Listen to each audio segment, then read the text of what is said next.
الله الرحمن الرحيم وصلى الله وسلم وبارك على نبينا محمد وعلى آله وصحبه وسلم تسليما كثيرا. غفر الله لنا ولشيخنا وللحاضرين والمسلمين. يقول الإمام المجدد الشيخ محمد بن عبدالوهاب رحمه الله تعالى في كتاب آداب المشي إلى الصلاة: والسنن الراتبة 10 وفعلها في البيت أفضل، وهي ركعتين قبل الظهر وركعتان بعدها وركعتان بعد المغرب وركعتان بعد العشاء وركعتا الفجر، ويخفف ركعتي الفجر ويقرأ فيهما بسورتي الإخلاص، أو يقرأ في الأولى بقوله تعالى: قولوا آمنا بالله وما أنزل إلينا، الآية التي في البقرة، وفي الثانية: قل يا أهل الكتاب تعالوا إلى كلمة سواء بيننا وبينكم، الآية، وله فعلها راكبا، ولا سنة للجمعة قبلها وبعدها ركعتان أو 4، وتجزئ السنة عن تحية المسجد، ويسن له الفصل بين الفرض والسنة بكلام أو بقيام لحديث معاوية، ومن فاتته شيء منها استحب له قضاؤه، ويستحب أن يتنفل بين الأذان والإقامة. The Shaykh began by mentioning the name of Allah Azza wa Jal and sending the salam upon the Prophet sallallahu alaihi wasallam, and may Allah be pleased with his companions.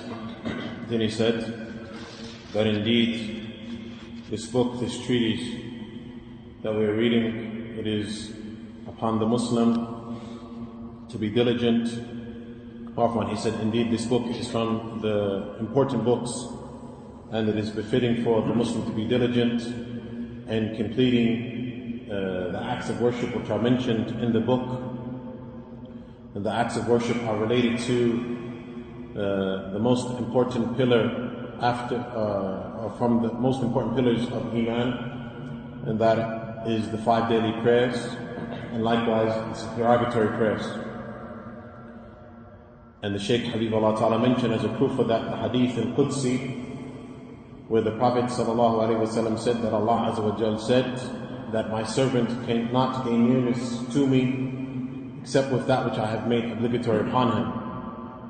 And then my servant continues to gain nearness to me with the nawafil, with the supererogatory actions, the deeds, until I love him. And Allah Azza wa Jal mentioned in that Hadith al-Qudsi, I continue to love, or my servant continues to gain nearness to me until I love him.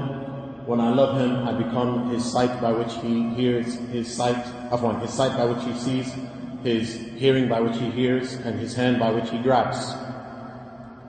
So the Shaykh Habibullah Ta'ala said, what is meant by this is that when Allah Azza wa Jal loves an individual, Allah gives that individual success to obey him, and Allah protects that individual from disobedience to him. Then the author, the Shaykh Habibullah Ta'ala, he went in to mention what the author mentioned, Shaykh Muhammad ibn Abdulwahhab rahimahullah Ta'ala, about the supererogatory prayers, the nawafil. And the author rahimahullah Ta'ala mentioned 10 of the nawafil prayer. But there's another hadith which is reported in the Sahih of Imam Muslim where 12 prayers are mentioned. But the author rahimahullah Ta'ala here, he mentions 10. And he mentions the fact that it is better and preferred that an individual does perform these supererogatory prayers in the house. The Shaykh Habibullah Ta'ala mentioned, for example, before the prayer, before you coming to the prayer, the individual should pray them, try his best to pray them at home before going to the masjid. And the author rahimahullah Ta'ala mentions 2 before Dhuhr and 2 after Dhuhr. And the Shaykh said, Habibullah Ta'ala, there's another hadith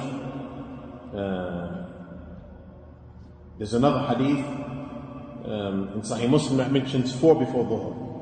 I mentioned that there's another hadith in Sahih Muslim that mentions 4 before Dhuhr. But this hadith, which mentions 12, which means that it's 12, but this hadith, which is in Sahih Bukhari, 10 are mentioned. 10 are mentioned because of the two, this hadith in Sahih Bukhari, the reason why 10 are mentioned is because it's mentioned 2 before Dhuhr. But the hadith in Sahih Muslim, it mentions 4 before Dhuhr, so the total amount is 12. And the shaykh said, Habibullah Ta'ala, so you can do 2 before Dhuhr, 2 after Dhuhr, 2 after Maghrib, 2 after Isha, and 2 before Salat al-Fajr.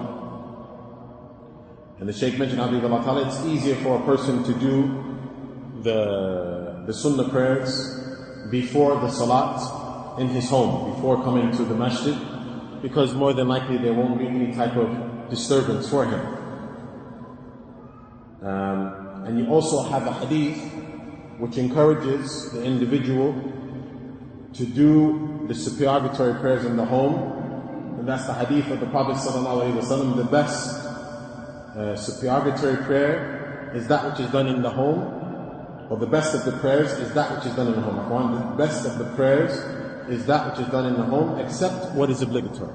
Except what is obligatory. So the shaykh said, Habibullah Ta'ala, so if a person before the prayer, before leaving to go to the masjid, he should pray them at home, because this is better and preferred. With regards to that which is after the prayer, if the person is certain that he will pray them once he gets home and he will not become distracted or busy, then the person should also pray the prayers after at home as well.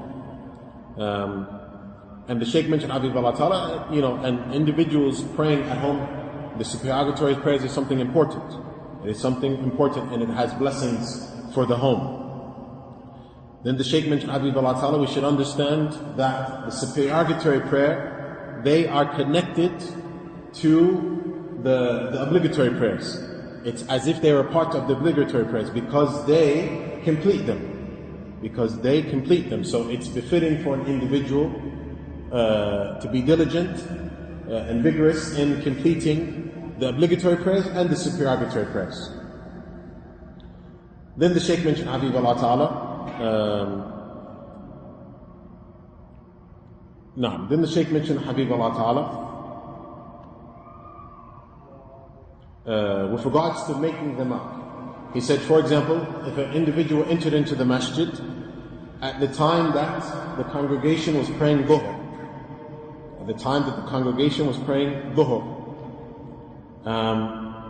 so he did not get the chance to pray his supererogatory prayers before the prayer. So he can make them up after the prayer. And the shaykh said, Habibullah Ta'ala, it's not obligatory that you make them up. But it is an established sunnah for an individual to pray the prayers before and the prayers after. And the shaykh Habibullah Ta'ala mentioned, to show or to illustrate the importance, or to stress the importance of making the prayers up, the hadith of the Prophet ﷺ, whoever prays 12 supererogatory prayers in the day, Allah will build for him a house in Jannah. So this is a tremendous reward for the individual that completes the supererogatory prayers.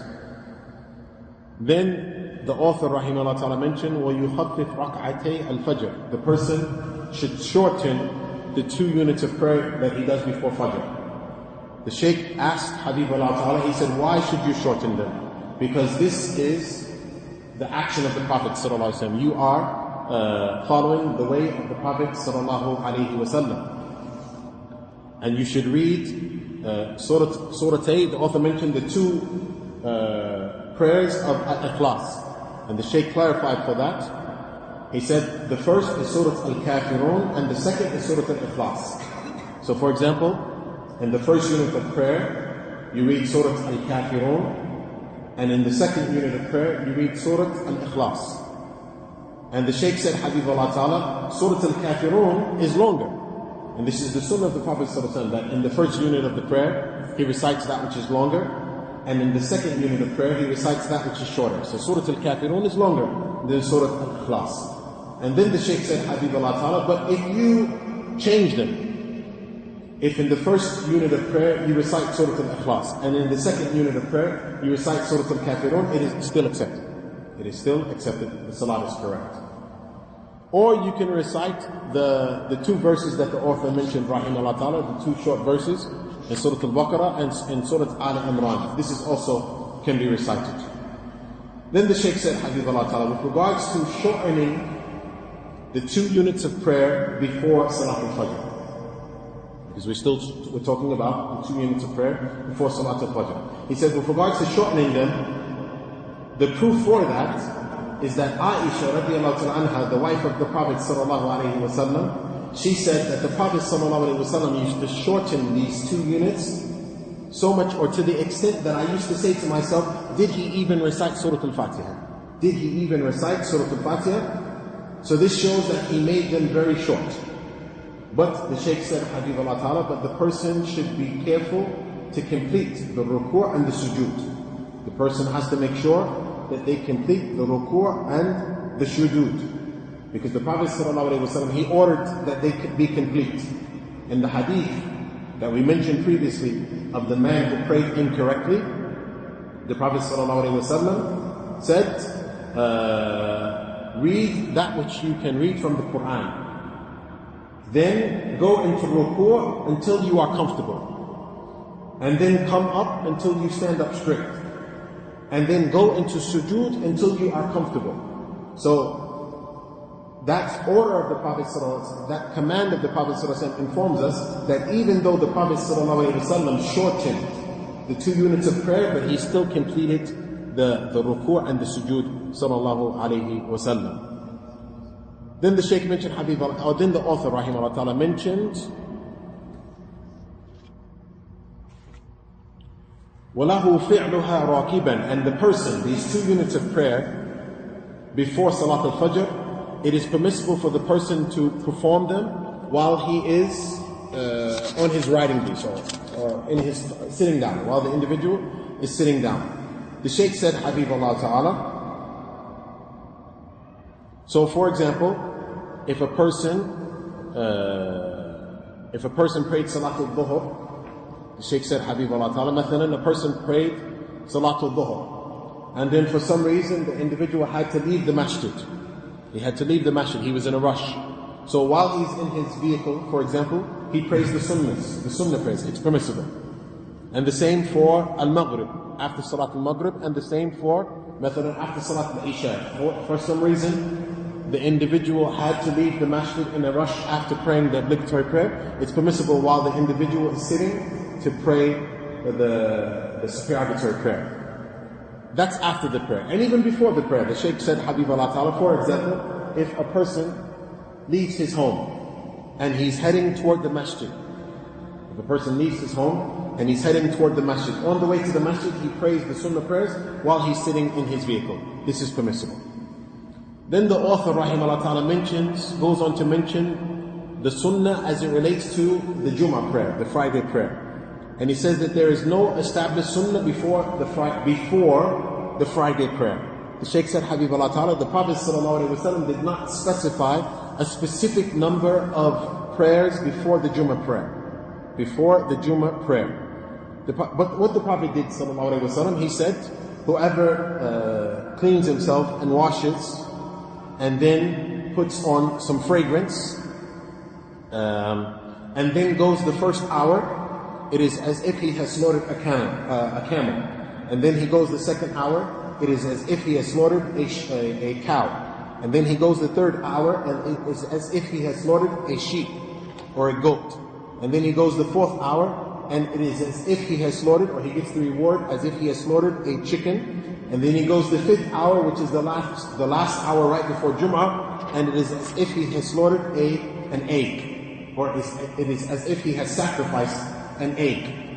And the Shaykh said, so the least of rewards is the sacrifice of an egg. So the Shaykh said, Habibullah ta'ala, in commentary of that hadith, so it's upon the Muslim to be diligent in increasing in good. It's upon a Muslim to be diligent in increasing in good.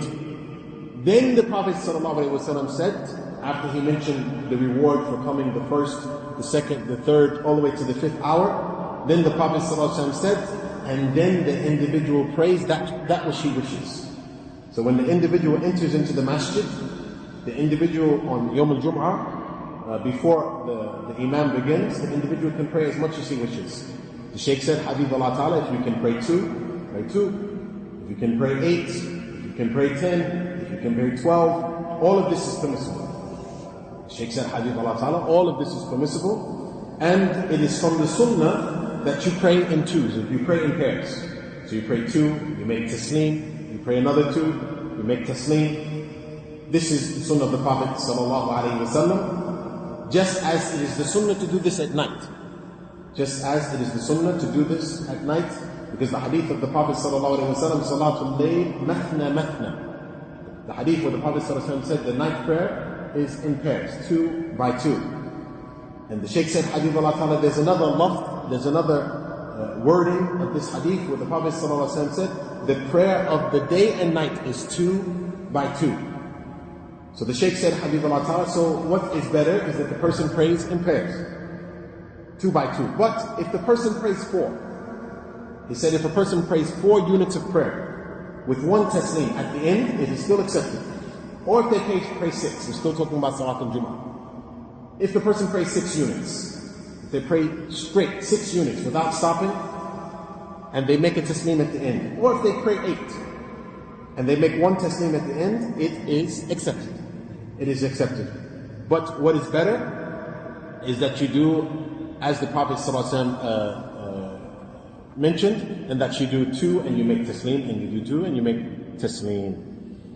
Then with regards to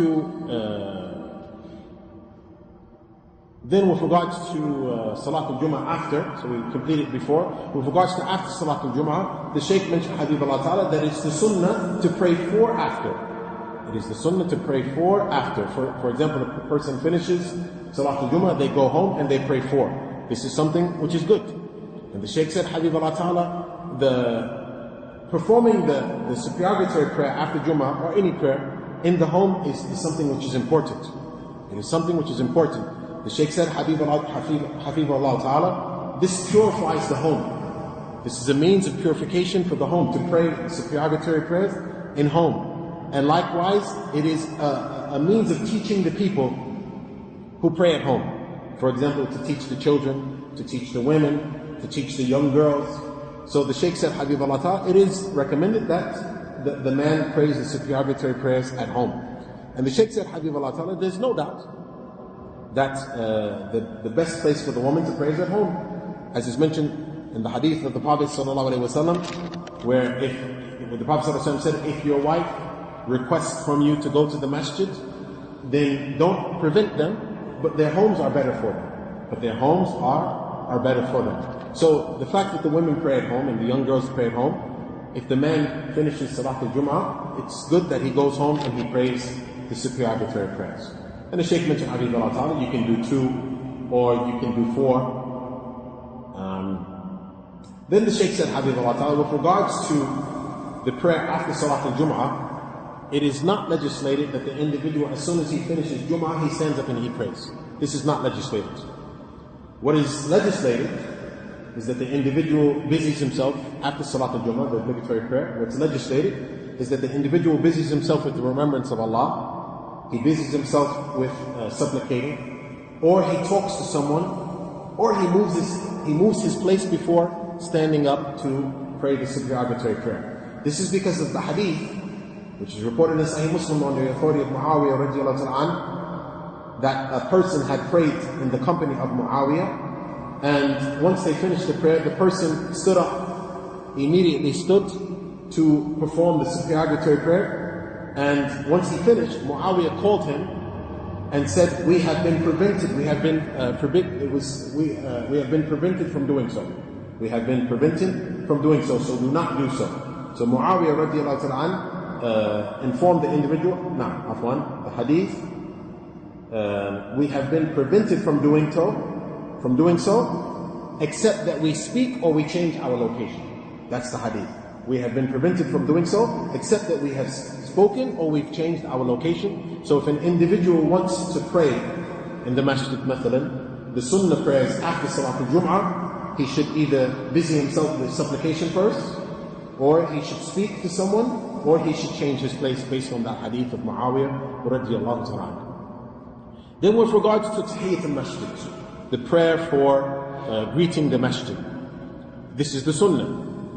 But if a person, mathalan, enters the masjid and there was not enough time to pray the Tahiyyat al-Masjid, there was not enough time to pray the Tahiyyat al-Masjid, the Shaykh said, Habibullah Ta'ala, it's legislated that you pray the Tahiyyat. I'm going to go back one.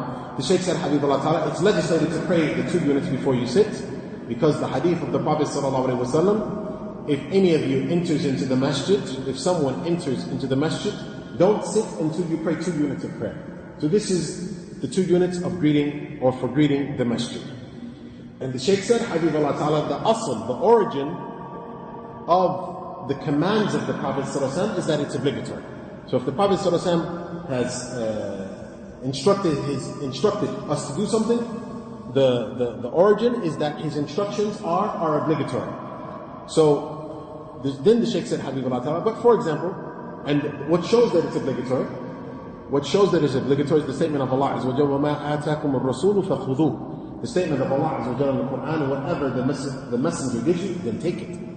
So Allah Azza wa Jalla has ordered us to take and implement and act upon that which the Prophet ﷺ has instructed us with. But if an individual, mathalan, the Shaykh said, Habibullah Ta'ala, but if an individual enters into the masjid at the time of Salat al-Dhuhr, and the congregation is already being established, or Salat al-Asr, or Salat al-Maghrib, and the congregation is being established, and the person enters into the congregation, then he no longer has to pray the prayer, the Tahiyyat al-Masjid. He no longer has to pray the prayer of greeting the masjid, because the obligatory prayers takes the place of the greeting of the masjid. So it's no longer mandatory. Then the Shaykh said, Habibullah Ta'ala, but if the person wanted to do it, it's accepted. Mathalan, if the person joins the congregation, and then after the congregation they wanted to pray the prayer for greeting the masjid, it's accepted, because he has increased in his acts of worship. Then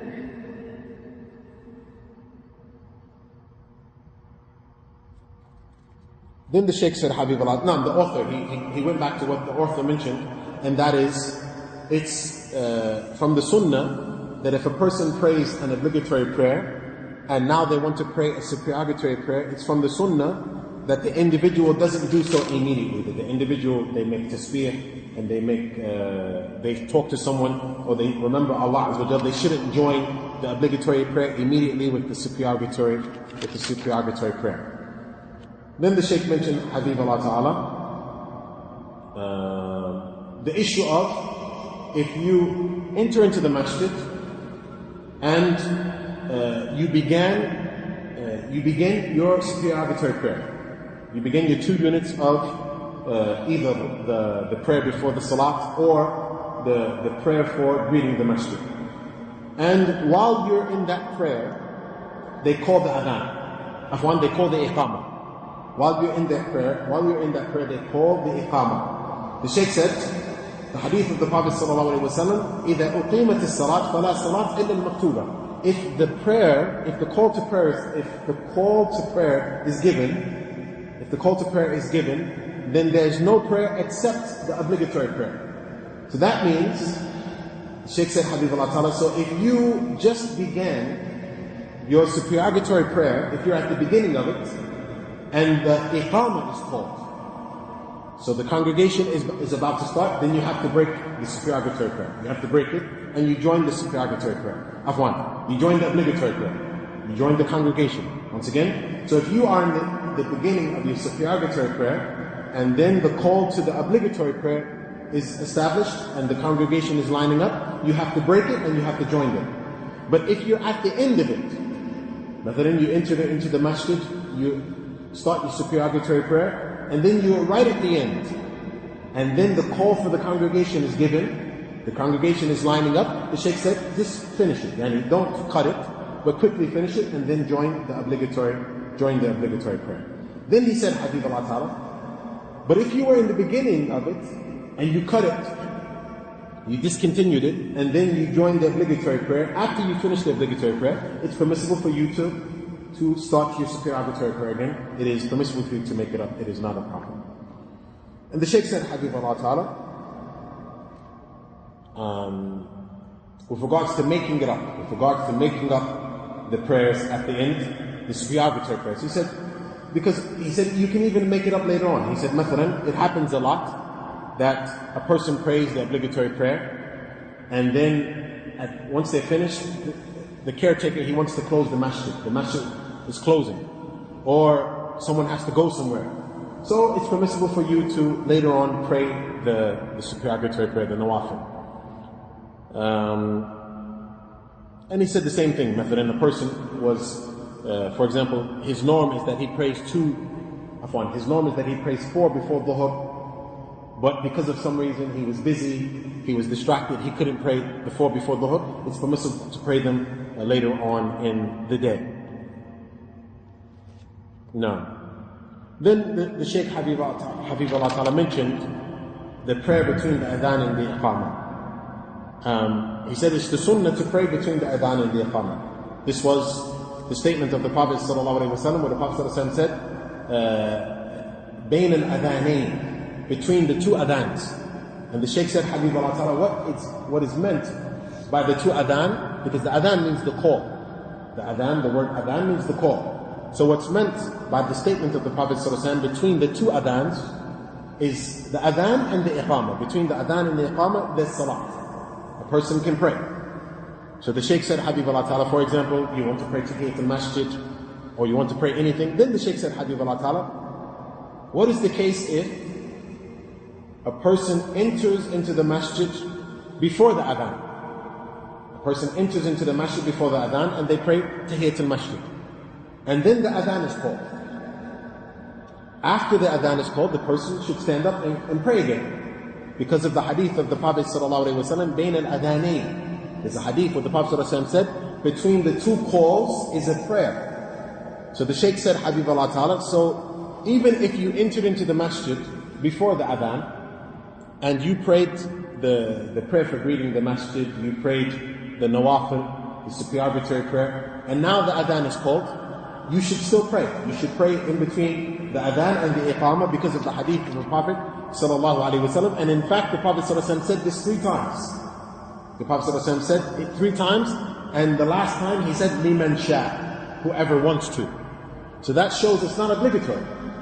If you enter into the masjid, you pray Tahiyyat al-Masjid, the prayer for greeting the masjid, and then you sit. The mu'adhin stands up and he calls to prayer. He calls the adhan.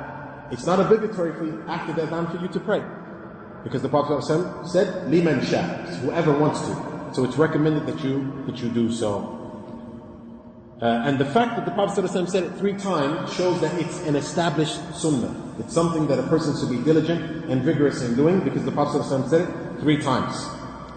And likewise, with regards to Maghrib, the Prophet ﷺ said about praying after the adhan of Maghrib. The Prophet ﷺ mentioned about praying the 2 units of prayer, so the person should do so. And he said, this is the sunnah of our beloved Messenger sallallahu alayhi wa sallam. Then he said, the hadith where the Prophet ﷺ said, Sallu qabla al-Maghrib. The Prophet ﷺ said, pray before Maghrib. So once the adhan of Maghrib is called, the person should pray 2 units of prayer. Because the Prophet ﷺ said it 3 times, and then once again the Prophet ﷺ at the third time, the Prophet ﷺ said, liman sha, whoever wants to. So that shows that it's an established sunnah and it's something that we should do. Then the Shaykh said, Habibullah Ta'ala, he said this book, it's very important for a Muslim and especially a student of knowledge to continue reading this book and to look at what he is implementing of what is present in the book, and to try his best to make it a habit, to make it consistent that he implements that which is present in the book. And likewise, the individual should focus on his points of deficiency. He should focus on his deficiencies in implementing that which is present in the book, and he should try to correct it and rectify it in the future. And then the Shaykh said, Habibullah Ta'ala, and the reason for that is because we understand that the first thing that the person is going to be held accountable for on the Day of Judgment is his prayer, his obligatory prayer. and if there's deficiency in his obligatory prayer, then Allah Azza wa Jal would order the angels who are responsible for looking at his deeds, Allah Azza wa Jal would order the angels to look at his nawafil. So if an individual has some type of deficiency in his obligatory prayers, what comes next that will strengthen the individual is his nawafil. So the Shaykh said, Habibullah Ta'ala, so it's very important that an individual is diligent and vigorous in fulfilling the nawafil. Then the Shaykh said, Habibullah Ta'ala, we ask Allah Azza wa Jal with His names and attributes to make this lesson beneficial for us, and we ask Allah Azza wa Jal to allow us to be amongst those who implement that which is pleasing to Him, and we ask Allah Azza wa Jal to protect our deen and our worldly affairs, and we ask Allah Azza wa Jal to give might and glory to Islam. Verily Allah Azza wa Jal is the one who answers the call.